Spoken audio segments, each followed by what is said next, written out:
নমস্কার বন্ধুরা, আশা করি বন্ধুরা আপনারা সবাই খুব ভালো আছেন। আমিও খুব ভালো আছি। আজকে আপনাদের জন্য একদম নরম তুলতুলে রসে ভরা মালপোয়ার রেসিপি নিয়ে এসেছি। এটা কিন্তু একদমই তালের রসবড়া নয়।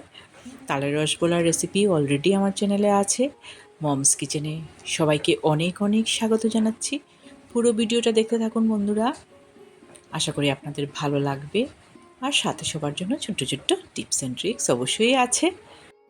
তালের রসবড়ার রেসিপি আমি ডেসক্রিপশন বক্সে লিঙ্কটা দিয়ে দিব। যখনই কিছু মিষ্টি খেতে ইচ্ছে করে তখনই ঝটপট আমি এরকম কিছু বানিয়ে নিই আর আপনাদের সাথেও শেয়ার করে নিই। আজকের এই রসে ভরা নরম তুলতুলে রেসিপিটা যদি আপনাদের ভালো লেগে থাকে তাহলে একটা লাইক কমেন্ট করে উৎসাহিত করার অনুরোধ রইল বন্ধুরা। চলুন এইবার শুরু করি। প্রথমে এখানে 1 কাপ সুজি দিয়ে দিয়েছি আর সুজিটা দুধ দিয়ে ভিজিয়ে রাখছি একটুক্ষণ। এখানে 200 গ্রাম দুধ দিয়ে দিয়েছি, একটু সময় রেস্টে রাখবো যাতে সুজিটা একদম নরম হয়ে যায়। দেখুন আধা ঘন্টা রেস্টে রেখেছি, একদম সুজিটা ভালো করে দুধটাকে সোক করে নিয়েছি। এইবার 4 চামচের মতো ময়দা দিয়ে দিয়েছি, তার মধ্যে অল্প একটুখানি জল দিয়ে ব্যাটারটা খুব ভালো করে বানিয়ে নেব। ব্যাটারটা ঘন লাগছে, আমি এখানে আরেকটু জল দেব। মালপা যেইভাবে আমরা করি বন্ধুরা, 1 চিমটি নুন দিচ্ছি আর ক্রাস্ট করে রাখা মৌরি দিয়ে দিলাম। 1 চামচের মতো মৌরি ক্রাস্ট করে আমি দিয়ে দিয়েছি। খুব ভালো করে মিশিয়ে নেব। তবু ব্যাটারটা অনেকটাই ঘন বন্ধুরা, আর একটু পাতলা করব। দেখুন এইভাবে হবে। অল্প একটুখানি চিনি দিচ্ছি,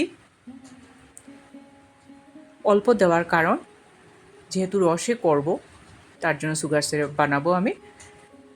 আবার একটু মিক্স করে দিলাম চিনিটাকে খুব ভালো করে। এবার একটু সময় রেস্টে রেখে শিরাটা বানিয়ে নিচ্ছি। তার জন্য 1 কাপ জল দিয়ে 1 কাপ ভরে চিনি দিয়ে দিয়েছি। খুব ভালো করে মিক্স করে নেব। এটা কিন্তু কোনো তার হবে না, একটু ঘন শিরা হবে। শিরাটা ফুটে উঠেছে ভালো করে। একটা তেজপাতা চিড়ে দিয়ে দিলাম আর 2টা এলাচ দিয়ে দিচ্ছি এতে। শীত আসলে তো পিঠা খাওয়া হয়ই, কিন্তু আমার ঘরে সারা বছরই কিছু না কিছু হতে থাকে। একটুখানি ইয়েলো ফুড কালার দিয়েছি কালারটা ভালো আসার জন্য। এটা অপশনাল, আপনাদের কাছে থাকলে দিবেন, না থাকলে কোনো প্রয়োজন নেই। শিরাটা রেডি হয়ে গেছে। এবার গরম তেলে একে একে মালপাগুলা ভালো করে ভেজে তুলে নেব। আঁচটা কমিয়ে বাড়িয়ে এইভাবে যেইভাবে আমরা ঘরে মালপোয়া করে থাকি এইভাবেই করে নেব। অনেকে বড় বড় করেন, আপনারা চাইলে বড় বড় করেও করতে পারবেন। আমি ছোট ছোট করে মালপোয়াগুলো করছি। সব মালপোয়া এইভাবে ভেজে তুলে নেব। বন্ধুরা, আপনাদের ভালোবাসা সাপোর্ট প্রতিদিন পাচ্ছি, তার জন্য সবাইকে অনেক অনেক ধন্যবাদ ও কৃতজ্ঞতা জানাচ্ছি বন্ধুরা। সব মালপোয়া এইভাবে ভেজে তুলে নিলাম। এইবার শিরাতে দিয়ে দিচ্ছি।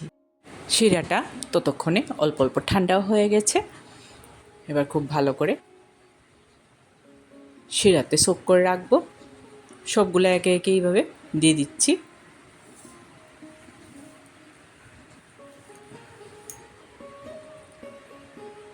একটু সময় রেখে তারপরে সার্ভ করে দেওয়া যাবে। সার্ভ করে দিচ্ছি বন্ধুরা। খুব ভালো একটা মিষ্টি রেডি হয়ে গেছে। যারা মিষ্টি খেতে ভালোবাসেন তাদের জন্য রসে ভরা মালপোয়া রেডি হয়ে গেছে। উপর থেকে একটু পাউডার সুগার স্প্রিঙ্কল করে দিলাম। দারুণ স্বাদের মালপোয়া রেডি, খাবার জন্য একদম। সবাই খুব খুব ভালো থাকবেন, সুস্থ থাকবেন। বন্ধুরা, আশা করি ভিডিওটা আপনাদের ভালো লেগেছে। আজকের ভিডিওটা এই পর্যন্তই।